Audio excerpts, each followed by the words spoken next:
ਅਗਲੀ ਖਬਰ ਵੱਲ ਚੱਲੀਏ ਤੇ ਜੋ ਟਰੰਪ ਐਡਮਿਨਿਸਟ੍ਰੇਸ਼ਨ ਦੀ ਕੈਲੀਫੋਰਨੀਆ ਦੇ ਗਵਰਨਰ ਦੇ ਨਾਲ ਜਾਂ ਕੈਲੀਫੋਰਨੀਆ ਦੇ ਨਾਲ ਲੜਾਈ ਚੱਲ ਰਹੀ ਹੈਗੀ ਆ।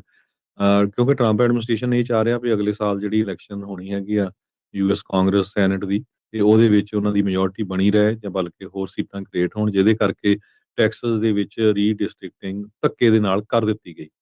ਪਰ ਕੈਲੀਫੋਰਨੀਆ ਦੇ ਵਿੱਚ ਜਿਹੜਾ ਕੈਲੀਫੋਰਨੀਆ ਦਾ ਗਵਰਨਰ ਆ, ਉਹਨੇ ਕਿਹਾ ਵੀ ਠੀਕ ਆ, ਆਪਾਂ ਵੀ ਫਿਰ ਰੀਡਿਸਟ੍ਰਿਕਟਿੰਗ ਕਰਾਂਗੇ, ਜਿਹਦੇ ਨਾਲ ਕੁਝ ਸੀਟਾਂ ਦਾ ਜਿਹੜਾ ਫਰਕ ਪੈ ਸਕਦਾ, 5-6 ਸੀਟਾਂ ਜਿਹੜੇ ਰਿਪਬਲਿਕਨ ਲੂਜ਼ ਕਰ ਸਕਦੇ ਆ। ਉਹਦੇ 'ਚ ਉਹ ਬੈਲਟ ਦੇ ਉੱਤੇ ਲੈ ਕੇ ਆਣਗੇ। ਉਹਨਾਂ ਨੇ ਜਿਹੜਾ ਬਿੱਲ ਆ ਉਹ ਸਾਈਨ ਵੀ ਕਰ ਦਿੱਤਾ, ਸੋ ਨਵੰਬਰ ਮਹੀਨੇ ਦੇ ਵਿੱਚ ਬੈਲਟ ਤੇ ਆਊਗਾ।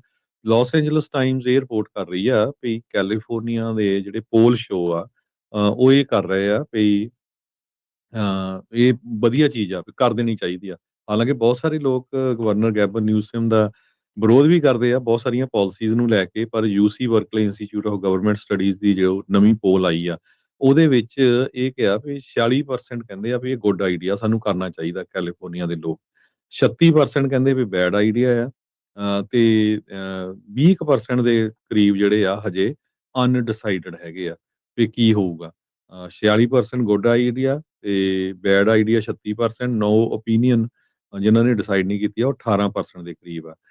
ਪਰ ਜਿਸ ਹਿਸਾਬ ਦੇ ਨਾਲ ਫੈਡਰਲ ਲੈਵਲ ਦੇ ਉੱਤੇ ਸਰਕਾਰ ਚੱਲ ਰਹੀ ਆ ਤੇ ਕੈਲੀਫੋਰਨੀਆ ਦੇ ਨਾਲ ਵੱਖ-ਵੱਖ ਇਸ਼ੂਜ਼ ਦੇ ਉੱਤੇ ਲੜਾਈ ਚੱਲ ਰਹੀ ਆ, ਲੱਗਦਾ ਆ ਵੀ ਇਹ ਜਿਹੜੀ ਆ ਕੈਲੀਫੋਰਨੀਆ ਦੇ ਵਿੱਚ ਜਿਹੜਾ ਰੀਡਿਸਟ੍ਰਿਕਟਿੰਗ ਦਾ ਬੈਲਟ ਆ, ਇਹ ਪਾਸ ਹੋਣ ਦੇ ਬਹੁਤ ਜ਼ਿਆਦਾ ਚਾਂਸ ਹੈਗੇ ਆ। ਜੇ 40% ਜਦੋਂ ਇੰਟਰੋਡਿਊਸ ਕੀਤਾ ਗਿਆ ਆ, ਉਦੋਂ ਹੀ ਇਹ ਨੰਬਰ ਆ, ਤੇ ਹੁਣ ਜਦੋਂ ਨਵੰਬਰ ਮਹੀਨੇ ਦੇ ਵਿੱਚ ਜਦੋਂ ਇਲੈਕਸ਼ਨ ਹੋਊਗੀ, ਤੇ ਉਹ ਇਹ ਅਸਰ ਜਿਹੜਾ ਆ ਕਾਫੀ ਜ਼ਿਆਦਾ ਚੇਂਜ ਹੋ ਜਾਊਗਾ। ਜੀ।